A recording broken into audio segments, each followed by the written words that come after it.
Kota legal service authority पर जो है इस साल की आखिरी और चतुर्थ नेशनल लोक अदालत का यहाँ उद्घाटन किया है। और जैसा कि आप सबको विदित है कि लोक अदालत जो है वो आपसी समझाइश और राजीनामे के आधार पर प्रकरणों के निस्तारण का हम प्रयास करते हैं। इस बार कोटा न्याय क्षेत्र में करीब 15 बेंचों की जो है गठन किया गया है। जैसे कोटा मुख्यालय पर 10 बेंचें हैं, तालुका विधिक सेवा समिति रामगंज मंडी पर 2 बेंचें हैं, तालुका विधिक सेवा समिति दिगोद पर 1 बेंच है, तालुका विधिक सेवा समिति सांगोद पर भी 1 बेंच है और तालुका विधिक सेवा समिति इटावा पर भी 1 बेंच है। ये सारी बेंचें आज जो हैं वो लोक अदालत के माध्यम से प्रकरणों के निस्तारण का अपना भरसक प्रयास करेगी। जो पिछली बार लोक अदालत हुई थी वो करीब 28 सितंबर 2024 को हुई थी। उसमें हमने प्री लिटिगेशन के करीब 50,162 प्रकरण रेफर किए थे, जिसमें से 30,223 प्रकरणों का निस्तारण हुआ था। और पेंडिंग केस जो वास्तव में पेंडिंग थे अदालतों में वो 55,113 थे, जिसमें से 38,374 प्रकरणों का निस्तारण किया था। इस बार भी हमारा यह प्रयास है कि हम अधिकाधिक मुकदमे जो हैं वो लोक अदालत के माध्यम से निपटाए, जिसमें लंबित प्रकरण को हमने जो रेफर किए हैं वो 30,450 है और प्री लिटिगेशन के 11,210 है। इस प्रकार हमने कुल 41,660 प्रकरणों को रेफर किया है। और मुझे उम्मीद है कि आम जो जनता है और मीडिया के सहयोग से इसका जो प्रचार प्रसार हो रहा है उसके तहत अधिकाधिक राजीनामा करेंगे। मैं ये भी कहना चाहूँगा कि लोक अदालत के माध्यम से वैवाहिक प्रकरण जो हैं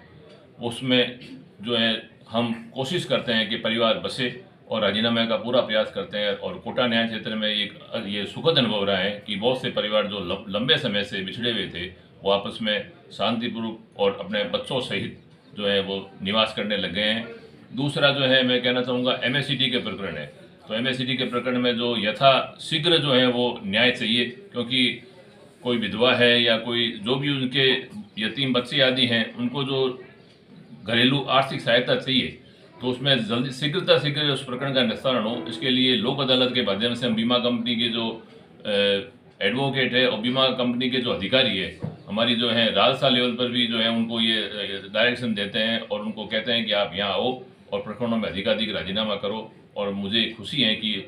MACT के मामलों में भी हम अधिकाधिक प्रकरणों का निस्तारण यहाँ कर रहे हैं, जो है वो जो भी उसमें रिलीफ है वो प्रदान कर रहे हैं।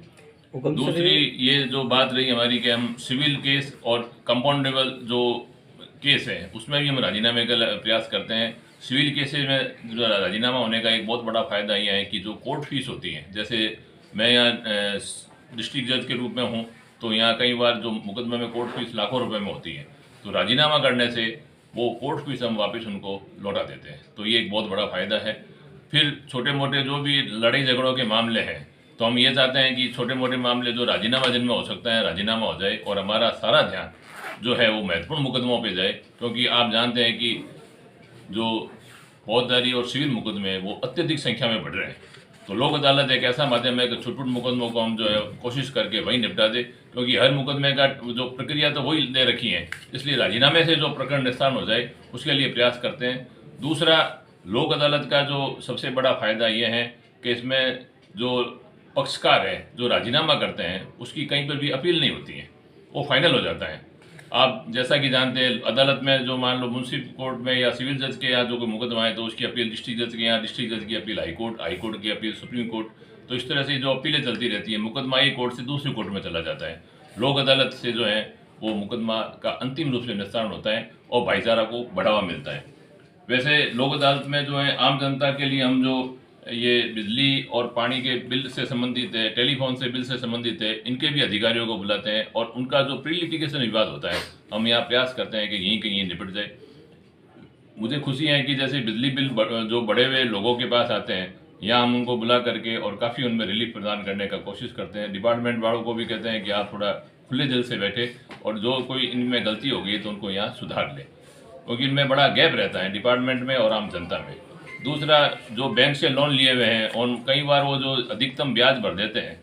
तो बैंक वालों को भी कहते हैं कि गरीब आदमी है जिनका इंडेप्स में खाता वगैरह है तो आप उनको जो है वो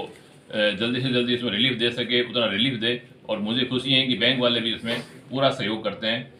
हम जो है गवर्नमेंट द्वारा भी जो है वो कुछ मुकदमों को विड्रॉ किया जाता है। जैसे इस बार जो है वो MB एक्ट के मुकदमे जो 21/12/2024 तक जो आज ये 22 तारीख को लोक अदालत है, 21/12/2024 तक जो प्रकरण परिवाद के रूप में दर्ज हो गए हैं, उन सबको जो कर चोरी से संबंधित नहीं है, ऐसे मुकदमे छोटे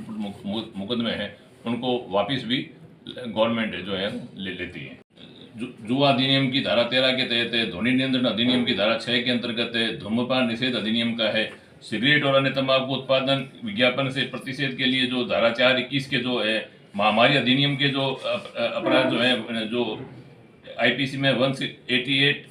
269, 270, 271, 272, 336 से संबंधित है, या पुलिस एक्ट की धारा 60 से संबंधित जो परिवाद चल रहे हैं, जो 6 महीने जिनको हो गए हैं परिवाद को, तो हम ऐसे मुकदमे भी जो है गवर्नमेंट में वापस लिए, तो इससे भी जो है आम जनता को बड़ा रिलीफ मिलेगी। मुझे खुशी है कि मीडिया भी इसका प्रचार प्रसार कर रही है, और हम भी पूरा जनता में प्रचार प्रसार करते हैं कि लोक अदालत में आप आओ और लोक अदालत के माध्यम से जो है मुकदमों का आप निस्तारण करो, ताकि न्यायालय के समक्ष जो लंबित मुकदमे हैं उनका भार भी कम हो, आम जनता को भी उसमें जो है ज़्यादा से ज़्यादा रिलीफ मिल सके, और महत्वपूर्ण मुकदमे जो हैं उनमें हमारा ध्यान वहाँ जा सके। नहीं, यहाँ सेंस तो निकलते ही हैं, यहाँ आने के बाद में तो हम पूरा समझाइश करते हैं, और ये लोक अदालत आज 22 तारीख का है, हम करीब 1 महीने पहले से ही शुरू कर देते हैं, नोटिस जारी करके उनको समझाइश का प्रयास करते हैं। हम कई बार क्या है कि किसी के बात लेट समझ में आती हैं, किसी के तुरंत समझ में आ जाती हैं, हम तो उनकी हित की बात ही कहते हैं कि आपका हित किस में है। सपोज कर लो विभाजन का दावा है, अब एक पिताजी के 4 लड़के हैं, तो चारों में बराबर संपत्तियां बटेगी, लेकिन उसमें वो किसी भी प्रकार से मान लो जो बहला करके फुसला करके उनके जो मुकदमे चलते रहते हैं, कई वर्षों तक चलते रहते हैं, अंत में राजीनामा ही होता है उसमें।